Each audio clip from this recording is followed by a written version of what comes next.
Terima kasih Yang Mulia. Bismillahirrahmanirrahim. Assalamualaikum warahmatullahi wabarakatuh. Salam sejahtera, salam, Om Swastiastu, Namo Buddhaya, salam kebajikan. Sehubungan dengan permintaan Mahkamah Konstitusi kepada Menteri Keuangan untuk dapat memberikan keterangan dalam persidangan perselisihan hasil pemilihan umum atau PHPU Presiden dan Wakil Presiden tahun 2024, perkenankanlah kami menyampaikan keterangan terkait dengan alokasi dan penyaluran anggaran perlindungan sosial sesuai dengan tugas dan fungsi Menteri Keuangan. APBN terdiri atas anggaran pendapatan, anggaran belanja, dan pembiayaan. Adapun rincian atas APBN ditetapkan melalui peraturan Presiden yang digunakan sebagai pedoman di dalam pelaksanaan APBN. APBN menjalankan fungsi menciptakan perekonomian yang efisien dengan melakukan koreksi atas kegagalan mekanisme pasar atau market failure dan menyediakan barang publik seperti infrastruktur keamanan termasuk peradilan. APBN juga menjalankan fungsi distribusi untuk menciptakan pemerataan pendapatan antar kelompok rumah tangga dan antar daerah. Selain itu, APBN juga menjalankan fungsi stabilisasi untuk menjaga perekonomian dari guncangan akibat ketidakpastian ekonomi global, pengelolaan inflasi, stabilitas harga, dan sebagai shock absorber melindungi daya beli masyarakat, terutama yang berpendapatan rendah. Anggaran belanja dirinci menurut organisasi, fungsi, jenis, dan program belanja. Belanja berdasarkan fungsi terdiri dari 11 fungsi, dari mulai fungsi pertahanan, ketertiban keamanan, kesehatan, pendidikan, perlindungan lingkungan hidup, perumahan, hingga fungsi ekonomi dan fungsi perlindungan sosial. Anggaran perlindungan sosial terdapat pada berbagai kementerian lembaga, di Bendahara Umum Negara atau BUN, dan di pemerintahan daerah Pemda termasuk desa melalui transfer ke daerah atau TKD. Yang Mulia Ketua dan Majelis Hakim Mahkamah Konstitusi, dalam penjelasan pasal 8 ayat 2 huruf A angka 4 Undang-Undang APBN 2024, yaitu Undang-Undang Nomor 19 Tahun 2023, fungsi ekonomi diartikan sebagai belanja pemerintah pusat yang berdaya guna dalam mendorong pertumbuhan ekonomi dan menjaga daya beli masyarakat di bidang perdagangan, termasuk pengembangan usaha koperasi dan usaha mikro kecil menengah atau UMKM, ketenaga kerjaan, pertanian, kehutanan, kelautan, dan perikanan, bahan bakar dan energi, pertambangan, industri, konstruksi, transportasi, serta telekomunikasi dan informatika. Lebih lanjut, penjelasan dalam pasal 8 ayat 2 huruf A angka 11 Undang-Undang APBN 2024, fungsi perlindungan sosial merupakan belanja pemerintah pusat yang berdaya guna dalam memberikan pelayanan pelayanan sosial, jaminan sosial, pemberdayaan sosial, penyuluhan sosial, dan bantuan sosial serta perlinsos lainnya untuk melindungi masyarakat dari kemungkinan terjadinya risiko sosial.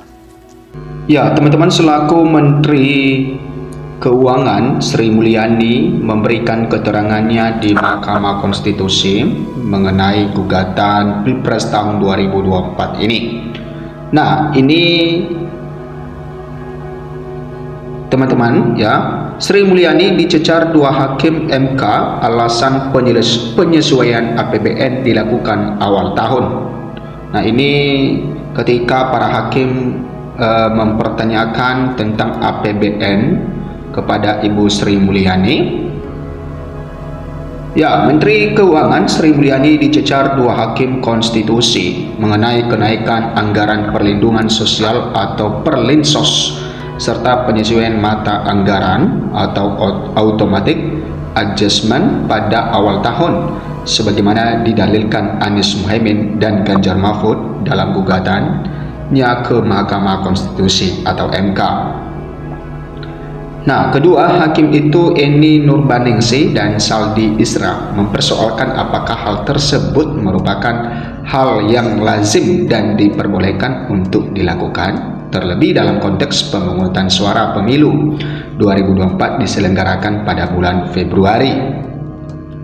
Apakah saat di awal tahun itu bisa kemudian dilakukan automatic adjustment yang tadi didasarkan pada pasal 28 ayat 1 huruf E Undang-Undang Dasar 1945. Itu sudah dilakukan. Kalau bicara dalil pemohon ada yang mengatakan automatic adjustment. Benar nggak sih itu? Tanya Eni kepada Sri Mulyani dalam sidang lanjutan sengketa Pilpres 2024 Jumat 5 April 2024. Nah, kemudian Eni juga mempersilahkan Menteri Koordinator Bidang Pembangunan Manusia dan Kebudayaan PMK Muhadjir Effendi serta Menteri Koordinator Bidang Perekonomian Airlangga Hartarto untuk bantu menjawab.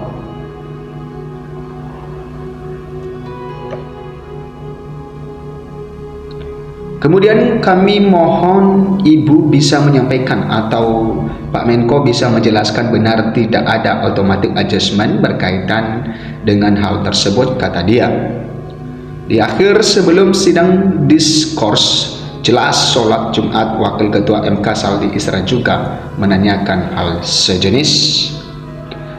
Seberapa sering sih sebetulnya dalam 5-6 tahun terakhir itu automatic adjustment dilakukan di awal tahun? Itu dilakukan di awal tahun, tegas dia. Nah, Saldi mengungkit umumnya jika ada rencana pengetatan anggaran di kementerian atau lembaga, maka hal itu baru ditempuh setelah tahun anggaran berjalan. Nah, ini kan dilakukan di awal tahun, lanjut Saldi. Pernah nggak ada pengalaman-pengalaman sebelumnya yang di awal tahun sudah dilakukan dan itu yang dikemukakan oleh kedua pemohon yang dana 50 triliun lebih itu yang katanya jangan-jangan dana itu yang digunakan untuk menghadapi pemilu ini. Itu kedua pemohon clear menyampaikan seperti ini ungkapnya. Nah, Sri Mulyani belum memberikan jawaban kepada Mahkamah Ihwal pertanyaan itu lantaran sidang diskurs dan akan dilanjutkan pada sidang nanti. Sebagai informasi,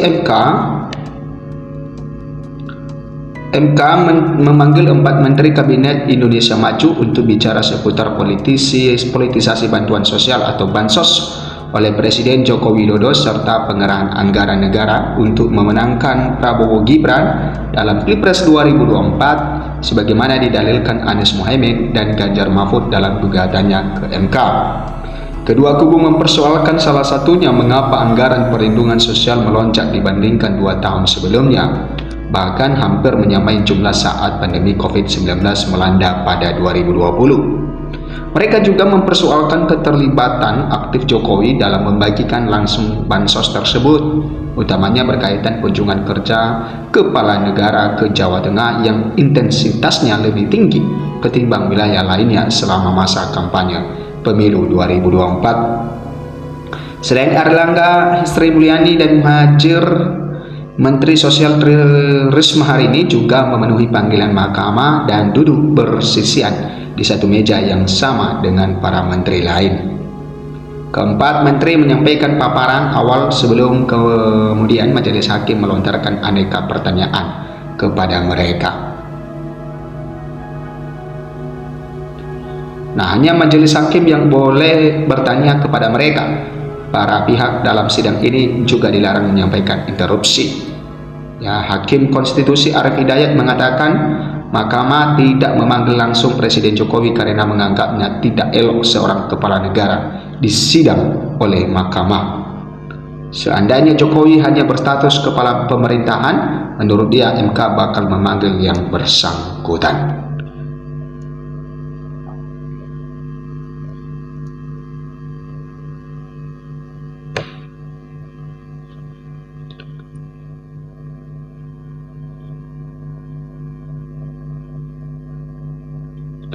Nah, teman-teman, kita lihat mengenai berita yang lain ini, bahwa masih mengenai Ibu Sri Mulyani.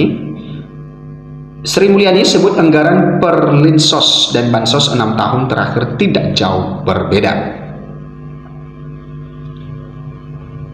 Menteri Keuangan Menkyu Sri Mulyani mengatakan bahwa realisasi anggaran perlindungan sosial Perlinsos dan bantuan sosial Bansos di Kementerian Sosial Kemensos tidak mengalami perbedaan yang signifikan selama 2019 sampai 2024. Hal ini disampaikan dalam sidang lanjutan sengketa atau perselisihan hasil pemilihan umum PHPU pemilihan Presiden Pilpres 2024 di Mahkamah Konstitusi MK pada Jumat 5 April 2024.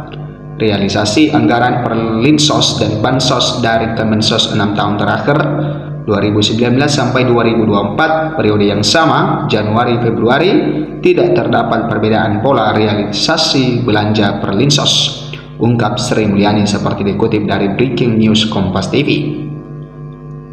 Ya, Sri Mulyani menyajikan bagian anggaran Perlinsos dan Bansos dari Kemensos pada periode Januari-Februari tahun 2019-2024. Pada 2019 realisasi Perlinsos mencapai 14,8 triliun dan 2020 mencapai 13,3 triliun, 2021 mencapai 19,1 triliun, 2022 mencapai 15,5 triliun, 2023 mencapai 0,9 triliun dan 2024 mencapai 12,8 triliun. Perbedaan yang signifikan hanya terdapat pada 2023 di mana realisasi Perlinsos di Kemensos hanya mencapai 0,9 triliun. Dikarenakan adanya penataan kembali kerjasama antara Kemensos dengan perbankan, kata Sri Mulyani.